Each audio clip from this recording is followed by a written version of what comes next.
CBSE class 12 chemistry हम 2024 के previous year questions कर रहे हैं और 2024 में 15 सेट्स आए थे, उसमें से 23 क्वेश्चन से हमारे क्लास नंबर 3 है। इसमें हम लोग 3 टॉपिक करेंगे, टॉपिक 7, 8 और 9, और उसके बाद हम लोग ये चैप्टर कंप्लीट करेंगे। टॉपिक 7 है हमारा वैलेंस बॉन्ड थ्योरी, जिसको वीबीटी भी कहते हैं। इसका पहला क्वेश्चन है, which of the following hybrid states is associated with low spin complex. और low spin high spin complex होता है, तो हमारे पास ऑप्शन है लो स्पिन, मतलब हमारा n-1d यूज़ होगा। यहाँ पर जनरली 3d का हमें डील करना है, तो D2sp3 बनता है, जो हमारा ऑप्शन नंबर डी है। अगला क्वेश्चन है, which of the following is diamagnetic in nature. 4 option है, तो CO3+, ऑक्टाहेड्रल कॉम्प्लेक्स और strong field ligand. Strong field ligand क्या करता है, पेयरिंग करवा देता है, जिसके कारण डायामैग्नेटिक हमेशा नहीं पर जनरली हो जाता है, वो हमें कॉन्फ़िगरेशन में देखना है। तो यहाँ हमारा ऑप्शन नंबर ए हो जाएगा, CO3+, octahedral complex with strong field ligand. उसके बाद अगला क्वेश्चन हमारा ये है, 2 कॉम्प्लेक्स है हमारे पास, हमें बताना है कौन सा पैरामैग्नेटिक है और कौन सा डायामैग्नेटिक है। ये पैराग्राफ बेस्ड क्वेश्चन है, उसमें से एक पार्ट है 2 मार्क्स का। CrNH3 3+ is paramagnetic while NiCN4 2- is diamagnetic. मतलब ये दिया हुआ है, पहले से दिया ये पैरामैग्नेटिक है, पहले से दिया ये डायामैग्नेटिक है, हमें एक्सप्लेन करना है कि ऐसा क्यों। तो हम लोग क्या करेंगे, सबसे पहले हम लोग सारे क्वेश्चंस में Cr3+, Ni2+, -4 उधर जाएगा तो +2 हो जाएगा। तो हम क्या करेंगे, जो हमारा ऑक्सीडेशन स्टेट है सेंट्रल मेटल एटम का, उसका हम लोग ऑर्बिटल डायग्राम बनाएंगे। उसके बाद जैसे हम लोग करते थे, क्वेश्चंस पहले भी आ चुके हैं, बस मॉडिफिकेशन हम लोग कर सकते हैं प्रोसेस ऑफ राइटिंग में। जैसे पहले आप ऑक्सीडेशन नंबर निकालते हैं, कि पहले आप ऑर्बिटल डायग्राम बनाते हैं, कि पहले आप लैंग्वेज लिखते हैं, ठीक है। तो उसके हिसाब से हम लोग कर सकते हैं पैरामैग्नेटिक या डायामैग्नेटिक। अगला क्वेश्चन है हमारे पास, अगला क्वेश्चन है, explain why FeCN6 3- is an inner orbital complex. Inner orbital complex और FeH2O6 is outer orbital complex. Inner orbital complex में क्या होता है, n-1d यूज होता है, आउटर ऑर्बिटल में हमारा Nd यूज होता है। ये भी आपका क्या है कि ऑक्सीडेशन स्टेट पर डिपेंडेंट है, इसमें आपको ऑर्बिटल डायग्राम बनाना है और फिर आपको आगे बढ़ना है। सारे हम लोग PDF में अच्छे से एक बार में देख लेंगे। उसके बाद COF6 3-, ये क्वेश्चन हम लोग देखते हैं।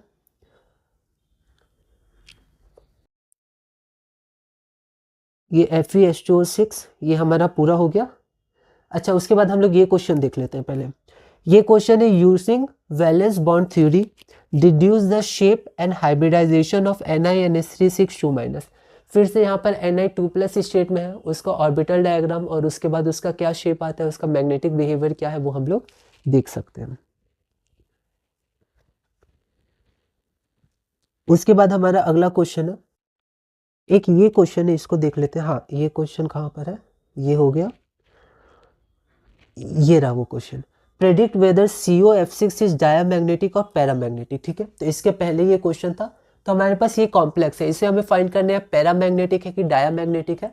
तो सबसे पहले हम लोग देखेंगे F- स्ट्रॉन्ग फील्ड लिगेंड नहीं है, ये वीक फील्ड लिगेंड है, तो ये पेयरिंग नहीं कराएगा। हमारे पास CO क्या है, 3- है, तो -6 उधर जाएगा तो 3+ हो जाएगा, तो CO3+ हमारे पास हो गया। और फिर हम लोग देखेंगे क्या यहाँ पर पैरामैग्नेटिक हो या डायमैग्नेटिक। जनरली पैरामैग्नेटिक होता है जब पेयरिंग नहीं होता है, ठीक है। तो हम लोग वाई में भी रीजन लिख सकते हैं, हम लोग PDF में देखेंगे। उसके बाद ये क्वेश्चन हमने डिस्कस कर लिया। उसके बाद अगला क्वेश्चन क्या है, तो अगला क्वेश्चन हमारा इससे रिलेटेड है, CONH3 3+।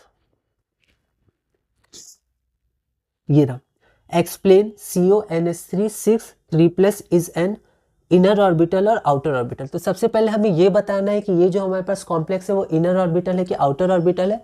उसके बाद हमें एक्सप्लेन भी करना है कि ऐसा क्यों है, ठीक है। सब सिमिलर क्वेश्चन है, सब पहले आ चुके हैं और NCERT में अच्छे से दिया गया है। अगला क्वेश्चन हमारे पास ये इंपॉर्टेंट क्वेश्चन है, Ni के रिलेटेड sp3 और फिर इसका ऑक्टाहेड्रल कॉम्प्लेक्स, सारे Ni के कॉम्प्लेक्स इंपॉर्टेंट है। Right the geometry and magnetic behavior of the complex NiCO4 on the basis of valence bond theory VBT। तो फिर से हमें Ni का स्टेट देखना है, यहाँ पर 0 स्टेट है तो यहाँ 3d8 4s2 हो जाएगा। फिर 4s2 का जो 2 इलेक्ट्रॉन है वो 3d में आ जाएगा, तो उसके कारण 3d10 हो जाएगा और उसके बाद sp3 यूज हो जाएगा। तो ये हम लोग कैसे लिखेंगे उसको हम लोग एक बार PDF में देख लेंगे। उसके बाद हमारे पास एक क्वेश्चन और है, वैसे 2 क्वेश्चन है, ये क्वेश्चन दोबारा रिपीट किया है, मतलब क्योंकि हमारे पास 15 सेट्स है तो कई जगह रिपीटेशन है। Right the hybridization and magnetic character of complex NiCO4। तो हाइब्रिडाइजेशन, ज्योमेट्री की जगह बस हाइब्रिडाइजेशन है, और मैग्नेटिक बिहेवियर हमें पता करना है NiCO4 का on the basis of valence bond theory. उसके बाद हमारे पास ये आखिरी क्वेश्चन है, 5 मार्क्स के क्वेश्चन में 7 क्वेश्चन है, हमें 5 ट्राई करने, उसमें से एक क्वेश्चन है कि out of COF6 3- and COC2O4 thrice 3- which one of the complex. तो इन दोनों में से कौन सा कॉम्प्लेक्स सबसे पहला मोर स्टेबल है और सेकंड हाई स्पिन कॉम्प्लेक्स, इन दोनों में से हाई स्पिन कॉम्प्लेक्स कौन सा है। तो ये क्वेश्चन से एक बार हम लोग PDF में देख लेते हैं, फिर टॉपिक नंबर 8 से कंटिन्यू करेंगे। क्लास 3 है, इसमें हम लोग 3 टॉपिक करेंगे, टॉपिक नंबर 7, 8 और 9। टॉपिक 7 है वैलेंस बॉन्ड थ्योरी। एक बार हम लोग लैंग्वेज देख लेते हैं। विच of the following hybrid states associated with low spin complex. तो हमारा D2sp3 हो जाएगा। इसमें n-1d, जैसे हम लोग 3D पढ़ रहे हैं तो जनरली 3D ऑर्बिटल यूज़ होता है और ये लो स्पिन कॉम्प्लेक्स होता है, तो आप पूरा लाइन इसको लिख सकते हैं। विच of the following is diamagnetic in nature. तो CO3+ का अगर आप ऑर्बिटल डायग्राम ड्रॉ करेंगे तो वहाँ पर ये पेयरिंग हो जाता है स्ट्रॉन्ग फील्ड लिगेंड पे और वो डायमैग्नेटिक इन नेचर होता है। आप पूरा लाइन लिख दीजिएगा। उसके बाद हमारे पास पैराग्राफ बेस्ड क्वेश्चन है, तो इसमें हमारे पास टॉपिक नंबर 8 हमें 7 करना है पहले। तो ये क्वेश्चन देखते हैं। तो CrNH3 6 3+ is paramagnetic while NiCN4 2- is diamagnetic, ऐसा क्यों। तो यहाँ पर हम लोग इसको देखते हैं कि यहाँ पर देखते हैं मैंने यहाँ पर कुछ लैंग्वेज लिखा है, आप उसको मॉडिफाई भी कर सकते हैं, शॉर्ट भी कर सकते हैं, अपनी तरह से लिख सकते हैं। तो CrNH3 6 3+ Cr3+ स्टेट में तो 3D3 हो जाएगा। NH3 क्या होता है, स्ट्रॉन्ग लिगेंड होता है, वो पेयरिंग कर देगा, लेकिन पेयरिंग के बाद भी आप देख सकते हैं एक अनपेयर्ड इलेक्ट्रॉन बच जाएगा, और due to the unpaired electron CrNH3 6 3+ is paramagnetic. उसी प्रकार Ni में अगर हम लोग देखें तो वो +2 ऑक्सीडेशन स्टेट में जब उसका पेयरिंग हो जाएगा, Cn स्ट्रॉन्ग फील्ड लिगेंड होता है, तो हमारा पूरा इलेक्ट्रॉन्स पेयर होने के कारण ये डायमैग्नेटिक हो जाएगा। अगला क्वेश्चन है हमारा explain why FeCN6 3- is inner orbital whereas FeH2O6 is outer orbital. देखिए इन सारे क्वेश्चन में हम लोग क्या करेंगे, सबसे पहले ऑक्सीडेशन स्टेट निकालेंगे, पर यहाँ पर मार्किंग स्कीम में ऑक्सीडेशन स्टेट नहीं निकाला गया, ये डायरेक्ट लिखा हुआ है, तो मैं उसके हिसाब से आंसर बताता हूँ। In FeCN6 3- n-1d orbitals of central metal atom are used in hybridisation D2sp3। तो n-1d जनरली 3D यूज़ होगा क्योंकि हमारे पास Fe है, 3D सीरीज में आता है। Hence FeCN6 3- is an inner orbital complex. In FeH2O6 3+ Nd orbitals of central metal ion are used in hybridization sp3d2। तो यहाँ पर जो sp3d2 है उसमें आउटर ऑर्बिटल हमारा यूज हुआ है, Nd ऑर्बिटल मतलब हमारा 4D ऑर्बिटल। तो hence FeH2O6 3+ is an outer orbital complex। फिर से पैराग्राफ बेस्ड क्वेश्चन है। यहाँ पर हमारा टॉपिक 7 से जो रिलेटेड है वो ये दोनों क्वेश्चन है, तो हम लोग एक बार देख लेते हैं। Explain CONH6 3+ is an inner orbital और आउटर ऑर्बिटल कॉम्प्लेक्स। तो यहाँ पर हम लोग इसको देखते हैं। तो फिर से मार्किंग स्कीम से मैंने डायरेक्ट लिखा है कि इन COFE ये अच्छा पहले ये देख लेते हैं। देखिए यहाँ पर एक छोटा हुआ है, ये भी हमारा टॉपिक 7 का है। Predict whether COF6 3- is diamagnetic और paramagnetic. In COF6 3- F- does not cause pairing and hence unpaired electrons are left. क्योंकि F हमारा क्या होता है, स्ट्रॉन्ग फील्ड लिगेंड नहीं होता है, ये वीक फील्ड होता है, तो ये पैरामैग्नेटिक है।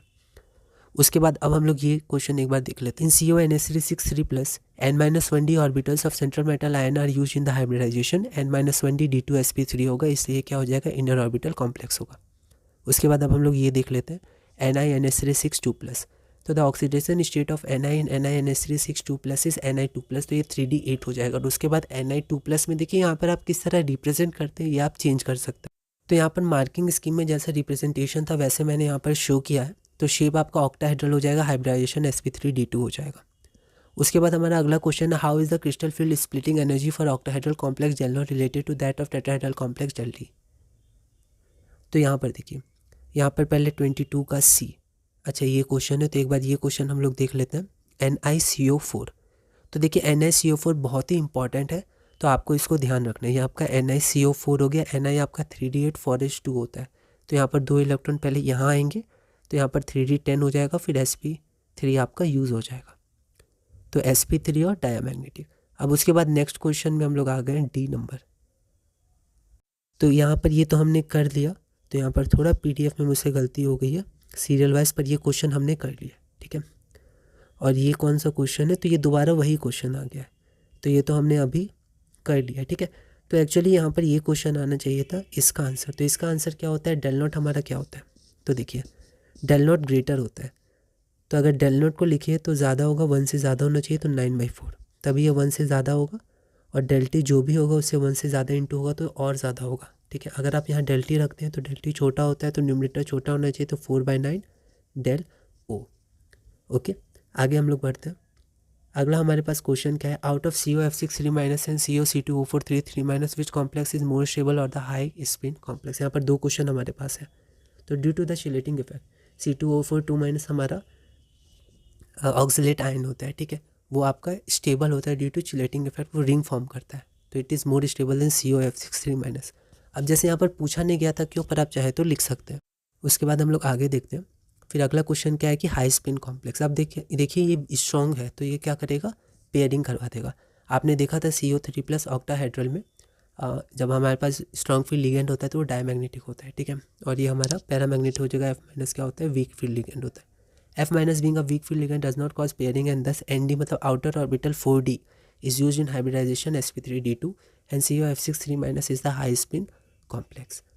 अब हम लोग टॉपिक नंबर 8 देख लेते हैं, क्रिस्टल फील्ड थ्योरी और कलर्स इन कंपाउंड। उसके बाद PDF से कंटिन्यू करेंगे। तो ये हमारा टॉपिक 4 है, CFT और कलर इन कंपाउंड्स, ठीक है। तो ये दोनों टॉपिक हम लोग देखेंगे। हमारे पास क्वेश्चन क्या है, 3 मार्क्स से क्वेश्चन में ये एक पार्ट है, right the electronic configuration of D4 ion if डायलॉट मतलब CFT मतलब crystal field splitting energy CFSG SE, ठीक है। तो CFSE is less than P पहला है। उसके बाद डेल नॉट मतलब CFSE ग्रेटर देन P, ठीक है। तो ये एक सेट के डिफरेंट सबसेट्स के ये तीनों क्वेश्चन है। ओके, तो यहाँ पर हमारे पास T2G होता है, EG होता है। T2G में 3 ऑर्बिटल होते हैं, EG में 2 ऑर्बिटल होते हैं। यहाँ पर क्योंकि CFSE लेस है तो यहाँ पर D4, तो 1 1 1 T2G 3 और एक आपका EG में चला जाएगा तो EG 1 हो जाएगा। अगर हम लोग यहाँ पर देखेंगे तो CFSE ग्रेटर है तो पेयरिंग हो जाएगा T2G 4 EG 0। अगर यहाँ पर हम लोग देखेंगे D5 है मतलब T2G 3 और यहाँ पर पेयरिंग एनर्जी ज़्यादा है तो पेयर नहीं होगा, ठीक है। एज कम्पेयर टू CFSE तो T2G 3 EG 2 हो जाएगा। अगला क्वेश्चन हम लोग देखते हैं, ये पैराग्राफ बेस्ड क्वेश्चन है। तो उसमें है what is crystal field splitting energy. तो मार्किंग स्कीम में जो डेफिनेशन था वो डायरेक्ट मैंने PDF में लिख दिया, उसको हम लोग देखेंगे। अगला क्वेश्चन क्या है, give reason for the violet colour of the complex TiH2O6 3+ on the basis of CFT या क्रिस्टल फील्ड थ्योरी।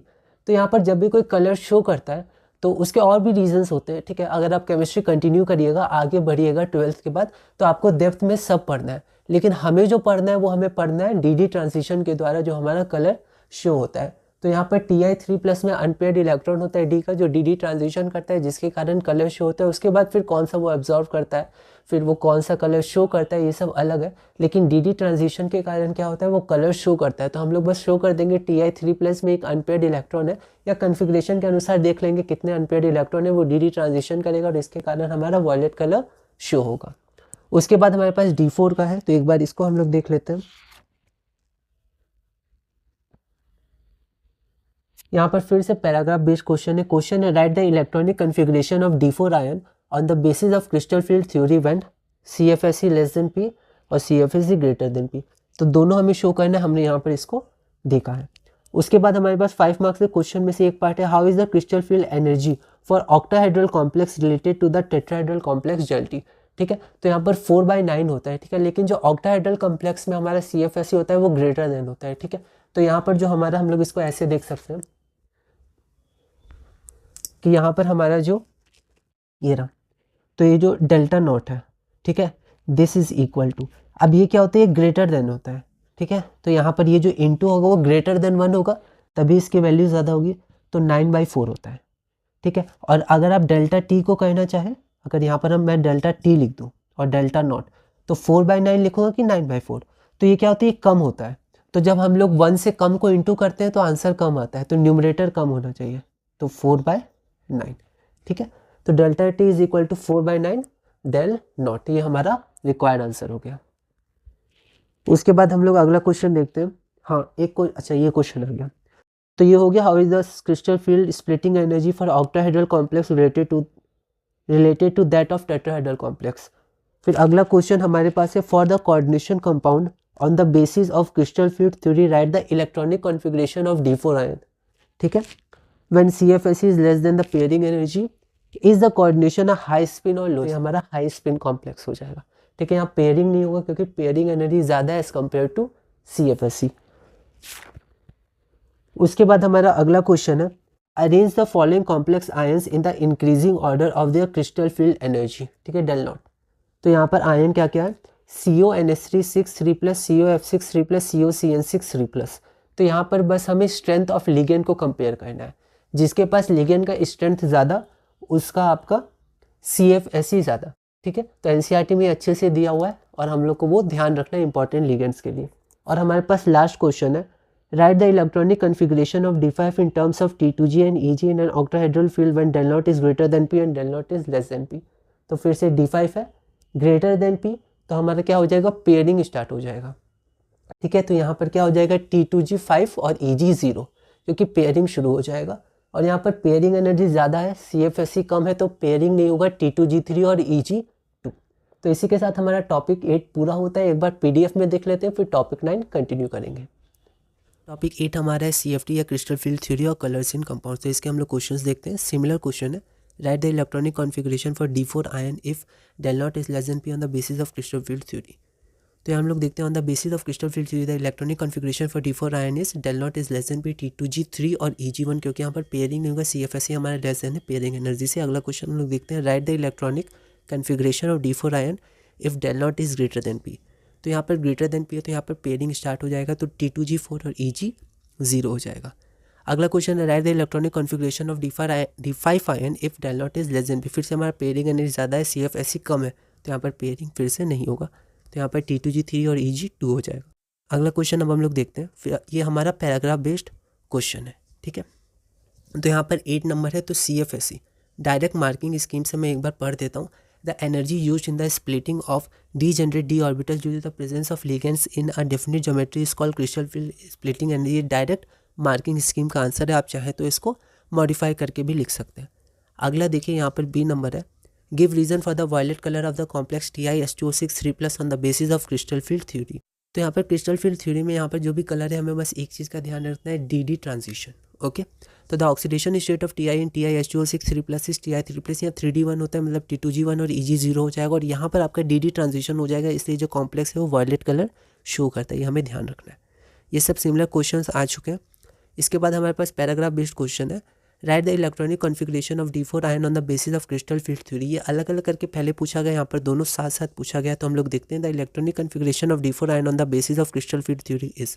तो ये हो गया और ये हो गया। अगला क्वेश्चन हम लोग देखते हैं, how is the crystal field splitting energy for octahedral complex related to that of the tetrahedral complex. ऐसा क्वेश्चन एक बार पहले भी आया था, तो हम लोग एक बार देख लेते हैं। The relation between the crystal field splitting energy for the octahedral complex del not to that of the tetrahedral complex del T is. यहाँ पर देखिए, डेल टी छोटा होता है तो न्यूमरेटर छोटा होगा, तो ये लेस देन 1 होगा, तो लेस देन 1 को इंटू करेंगे तो आंसर और छोटा आएगा, तो ये छोटा आ जाएगा डेल नॉट से, ठीक है। अगर आप डेल नॉट करिएगा तो 9/4 हो जाएगा। हमें लैंग्वेज में ध्यान देना है, यहाँ पर क्रिस्टल फील्ड स्प्लिटिंग एनर्जी है, क्रिस्टल फील्ड थ्योरी नहीं है, तो थोड़ा ध्यान से लिखना है, कॉन्सेंट्रेशन रखना है, वरना हाथ कुछ भी लिख सकते हैं, है ना। तो crystal field theory, crystal field splitting energy, ये सब क्या है, सिमिलर है। तो अगर कंसंट्रेशन हमारा लैक हुआ तो हमारे हाथ थ्योरी भी लिख सकते हैं, तो हमें ध्यान रखना है। अगला क्वेश्चन है, for the coordination compound on the basis of crystal field theory write the electronic configuration for D4 ion if del not is less than P is the coordination compound a high spin और low spin complex, ठीक है। तो यहाँ पर देखिए, del not less than P, T2G3 EG1 हमारा हो गया, और हमारा कोऑर्डिनेशन कंपाउंड एक हाई स्पिन कॉम्प्लेक्स है, क्योंकि हमारा EG में 1 इलेक्ट्रॉन है, यहाँ पर पेयरिंग नहीं हुई है। अगला हम लोग देखते हैं, arrange the following complex ions in the increasing order of their crystal field splitting energy. तो यहाँ पर जो क्रिस्टल फील्ड स्प्लिटिंग एनर्जी होगा वो लिगेंड पे बेस्ड होगा। अगर आपके पास ज़्यादा स्ट्रॉन्ग लिगेंड है तो CFSE आपका ज़्यादा होगा। The increasing order of the strength of the ligand is F-, उसके बाद मतलब सबसे कम F-, उसके बाद NH3 और सबसे स्ट्रॉन्ग CN-। तो जो लिगेंड जिस कॉम्प्लेक्स में है उसका अकॉर्डिंगली वही ऑर्डर हो जाएगा। Hence the increasing order of the strength of given complex is COF6 3-, फिर उससे ज़्यादा है CONH3 6 3+, और उससे ज़्यादा है COCN6 3-। अगला क्वेश्चन हमारे पास है, right the electronic configuration of D5 in terms of T2G and EG in an octahedral field. तो फिर से हमारे पास T2G और EG है, हमें यहाँ पर देखना है, the electronic configuration of D5 in terms of T2G and EG in an octahedral field is, ठीक है। यहाँ पर पेयरिंग आपका हो जाएगा, T2G5 यहाँ पर नहीं होगा। अगला हमारा टॉपिक नंबर 9 है, bonding in carbonyls and chelate effect. इसमें बस एक क्वेश्चन एक बार हम लोग देख लेते हैं बोर्ड पे, उसके बाद हम लोग PDF से कंटिन्यू करेंगे। अब हमारा टॉपिक 9 है, टॉपिक 9 में 2 टॉपिक्स है, बॉन्डिंग इन कार्बोनिल्स और चिलर्ट इफेक्ट। इसमें बस एक क्वेश्चन है, एक तो हमारा मतलब MCQ आया था, जो मैंने टॉपिक 2 में कवर किया था वो MCQ था। विच of the following ligand forms chelate complex. तो चिलेट कॉम्प्लेक्स कौन फॉर्म करता है, ये इस टॉपिक का था पर मैंने टॉपिक 2 में कवर कर दिया था। तो अब बचा एक क्वेश्चन हमारा टॉपिक 9 से। वो क्वेश्चन पैराग्राफ बेस्ड क्वेश्चन में एक पार्ट है 2 मार्क्स का। Define chelate effect, how it effects the stability of the complex. तो चिलेट इफेक्ट एक्चुअली होता है क्या है, तो जो हमारा लिगेंड होता है वो लिगेंड अगर डाइडेंटेट या पॉलीडेंटेट है तो वो एक रिंग फॉर्मेशन करता है। वो जो रिंग फॉर्मेशन करता है तो उसी को हम लोग चिलेट इफेक्ट बोलते हैं, चिलेट रिंग बोलते हैं, ठीक है। इससे स्टेबिलिटी पे क्या फ़र्क पड़ता है, तो स्टेबिलिटी इससे इंक्रीज होती है। पीडीएफ में एक बार हम लोग लैंग्वेज देख लेंगे। तो इसी के साथ हमारे टॉपिक पूरा होता है। और अब हम लोग क्या करेंगे, अब हम लोग ऑर्गेनिक में चलेंगे। हमने फिजिकल पूरा किया, हमने इनऑर्गेनिक पूरा किया, अब हम ऑर्गेनिक चलेंगे। ऑर्गेनिक में हमारे पास 5 चैप्टर्स है। एक एक करके 2024 में कौन कौन से क्वेश्चंस आए थे, उनका वेटेज का है वो हम लोग देखेंगे। अगला टॉपिक हमारा haloalkanes and haloarenes है। उसमें हम लोग जैसे प्रीवियस ईयर क्वेश्चन 2023 में किए थे उसी के अनुसार हम लोग टॉपिक सेट करेंगे। जैसे हम लोग हर बार टॉपिक्स लेते हैं और फिर हम लोग एक एक करके उसको समझेंगे, पीडीएफ में उनके आंसर देखेंगे। तो अब हम लोग पीडीएफ में चलते हैं। पीडीएफ में हम लोग एक बार इसके अच्छे से लैंग्वेज देख लेते हैं, आंसर देख लेते हैं, और अगली वीडियो से हम लोग ऑर्गेनिक का पहला चैप्टर जो ऐसे हमारा चैप्टर नंबर 6 होगा, haloalkanes and haloarenes, शुरू करेंगे और धीरे धीरे 2024 PYQs में आगे बढ़ेंगे। टॉपिक नंबर 9 है बॉन्डिंग इन कार्बोनिल्स और चिलेट इफेक्ट। इसमें बस एक क्वेश्चन है, पैराग्राफ बेस्ड क्वेश्चन है। हम लोग देखते हैं define chelate effect, how it effects the stability of the complex. तो यहाँ पर डायरेक्ट मार्किंग स्कीम का मैंने आंसर लिख दिया। Chelate effect is the formation of a ring by a bidentate और polydentate ligand when it ligates to the metal atom ion. More is the chelation, more is the stability of the complex. तो chelation बढ़ेगा तो complex, मतलब chelation बढ़ेगा तो stability of complex बढ़ेगा, और ये इसका डेफिनेशन हो गया। तो इसी के साथ हमारा चैप्टर 5 कोऑर्डिनेशन कंपाउंड्स पूरा होता है। अगली वीडियो से हम लोग ऑर्गेनिक केमिस्ट्री शुरू करेंगे। उसके 5 चैप्टर्स हैं। ऐसे ही हम लोग 2024 के टोटल क्वेश्चंस, उनका वेटेज देखेंगे, उनको क्लास वाइज हम लोग डिस्ट्रीब्यूट करेंगे। 2023 में जो हमने PYQs किया था उसके कितने टॉपिक्स थे उसके अनुसार हम लोग 2024 को भी डिस्ट्रीब्यूट करेंगे और धीरे धीरे अपने इस चैप्टर में आगे बढ़ेंगे और केमिस्ट्री में आगे बढ़ेंगे।